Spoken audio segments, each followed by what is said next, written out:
Hello from Skiathos, the Greek island where we're exploring the relationship between landscape, soulscape, and a creative life. The Chinese artist Ai Weiwei said, "Even if I have hundreds of things to do, the disconnected feeling is still there because it is very hard to find a real purpose of life." Does that feeling of disconnection resonate with your experience? It does for me sometimes. So today we're going to explore how we can move from disconnection to reconnection. And that disconnection might express itself in your life in all kinds of ways, such as forgetting the one thing you went to the shops for, turning up to work an hour early because you didn't realise the hour had changed, or even, sitting staring at the wall with a sense of existential angst at the vastness of the universe. I do that quite a bit. Reconnection leads to a sense of assurance and peace about the path we're heading on, the decisions we're making. It leads to a sense of clarity in our understanding of ourselves and who we are, how we relate to those close to us and the world around us. In a world that may seem so chaotic as we're bombarded with more and more information through our shiny screens, we can easily feel overwhelmed by it all. And that sense of disconnection from the real world around us, even disconnection from our own selves and our bodies, when we become aware of it, it can awaken a longing for something more, a longing for a sense of wonder and awe that's been lost, a longing for a sense of being grounded and at peace. What can we do about this? How can we find our way back to a way of being that feels vibrant, enchanted, and in harmony with ourselves, each other, and the world around us? Well, today I'm going to talk about one potential way to begin to regain what we may have lost. I'll also talk about this painting in a moment as well, so you can have a look at it while I'm talking. And it's something that's free, easily accessible to everyone, and always available. Communicating with the land. It may sound a bit abstract or maybe even a bit crazy, but for millennia, human beings have known that the land we inhabit has a deep wisdom to teach us, a wisdom that we're becoming increasingly disconnected from. But if we gently embark on that journey of reconnection, then we may well find that not only are there benefits to our mental and spiritual well-being, but also our sense of who we are as human beings. It expands and transforms into a much richer way of being in the world. This is a rediscovering of ancient ways that can have a profoundly positive impact for the way we live in today's world. And you may find some surprising answers from these ancient ways to the questions you've been wrestling with as we move from disconnection to reconnection. Well, firstly, what do I mean by land? Does it have to be somewhere special, remote or exotic, an extravagant landscape? Not at all. Actually, I first began to explore this way of engaging with place when I was in Sheffield. It's a really friendly industrial town in the north of England, a lovely place. I found a little patch of trees just behind an industrial estate where I pushed my way off the footpath and found a silver birch tree to sit beneath. It really can be done anywhere. So wherever you are, in countryside or city, the land is speaking and just waiting for someone to listen. Maybe that someone is you. I'll give you an example of how this works in practice. I'm an artist, so I'm going to use art as an example, but it doesn't have to be. It could be any manner of self-expression, writing, dancing, making music, doing some research about something that really excites you, whatever your passion is. It may be movement or stillness, making sounds or keeping silent. For me, I find art to be one of those powerful universal touching points for human experience. For tens of thousands of years, we've been making marks on cave walls with pigments and stones, or carving shapes into wood, or sinking our fingers into clay. So to make art now, we're treading in the creative imagination of our ancestral footsteps. And from what I've learned over 25 years of teaching and working with art in galleries, studios, spaces for exploring spirituality, or in therapeutic settings, it's that art has the potential to activate every aspect of our human selves, bringing wholeness, healing, delight and beauty, as well as being a vessel that can hold some of our darkest and most difficult experiences. And this process of making art is definitely a way for me to bring some order to the chaos of the world. And I've found that's true for other people I've shared it with. It's a type of meditation, an expression of focus. And we all do this when we're listening to music or creating a business plan or taking photographs. We're entering into a zone of creativity. The question is, what's informing it? What's the drive?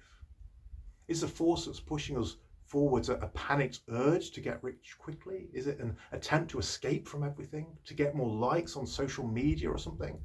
Or is it something more intentional and purposeful? So this is where the land can really help. In my experience, she holds deep and generous wisdom, much richer than typing a query into Google or ChatGPT.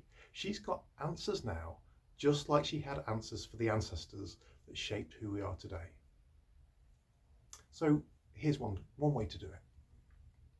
Go out for a wander with all your senses activated. Or if you aren't able to get out and about, then look out of a window perhaps, or bring all your senses to engage with a pot plant, a stone, or a piece of wood, something from nature. And if you're outside, take your time, walk with curiosity until you find a tree, a pond, a stream, a rock, a little space that feels as if it's calling to you. Sit for a time, breathe deeply, allow the full experience of the moment to unfurl, the feeling of the ground, the roughness of tree bark, coolness of stone, all of it to be fully absorbed.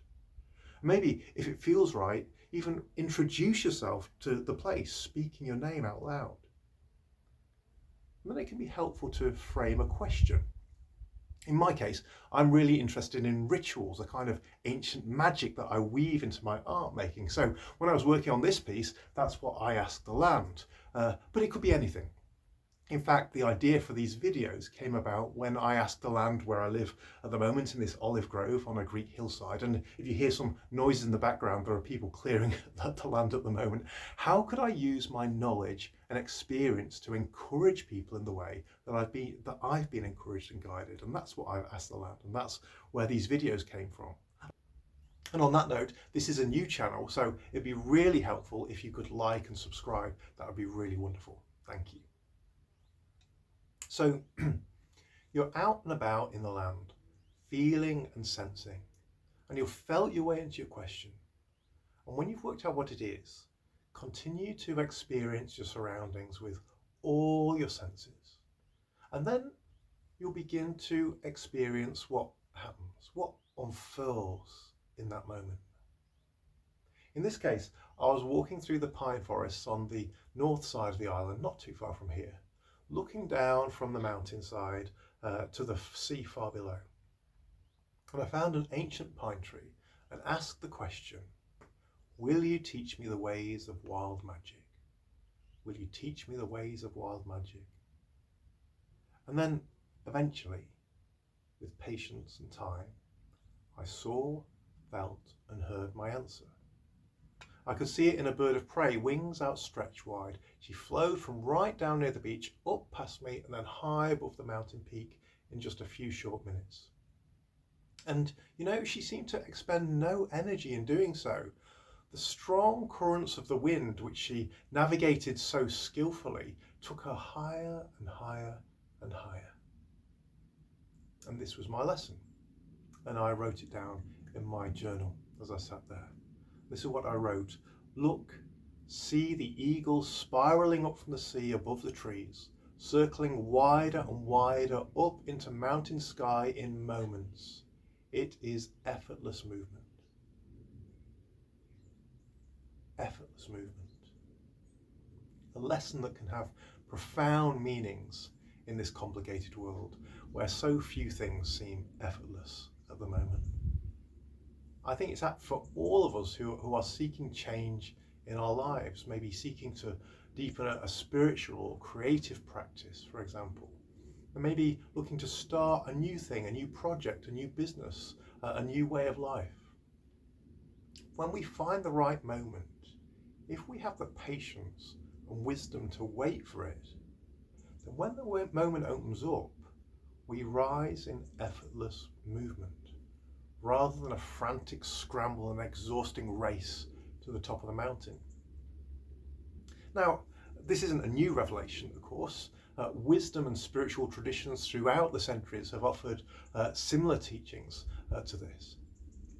But this came to me that day, borne on the breeze through the trees. The land knew that it was the wisdom I needed for that moment, that breath, that moment in my life. That's what I needed to hear. When we move from disconnection to reconnection, we find the resources we need for the challenges we face in that moment, right now.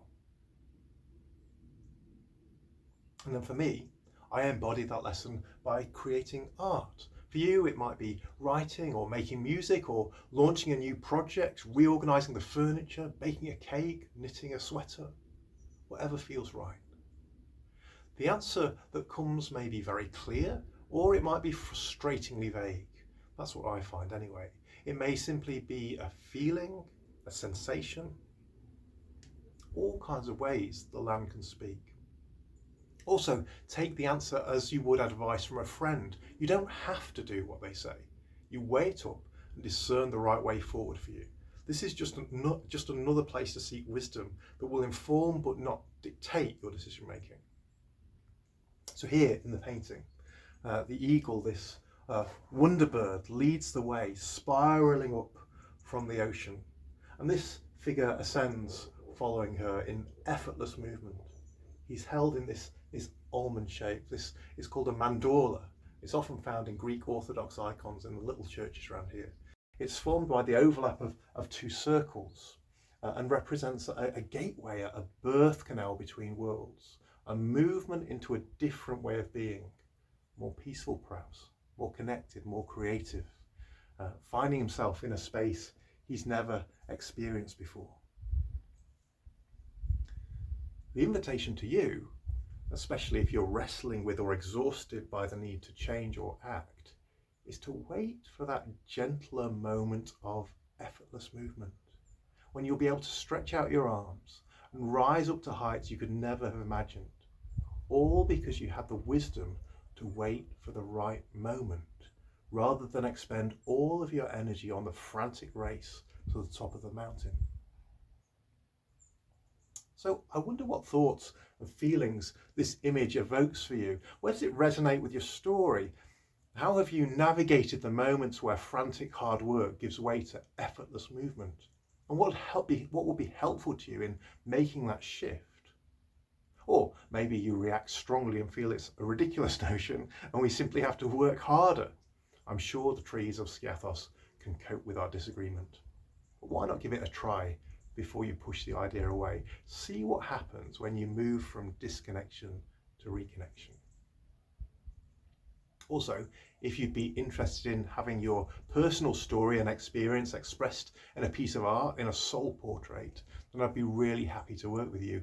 Soul portraits are a way to discover the art of your deepest self that grows from me gently listening to your story, and I create them in dialogue with you.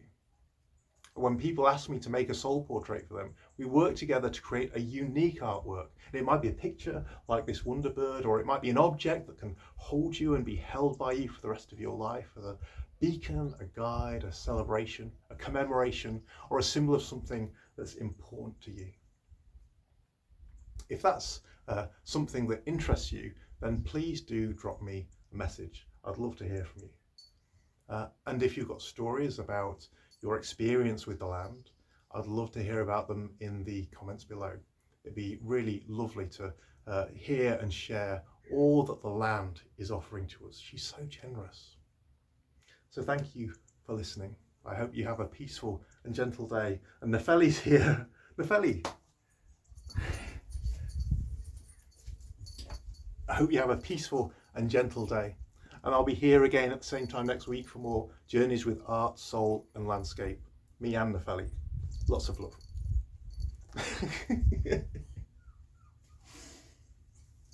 Bravo.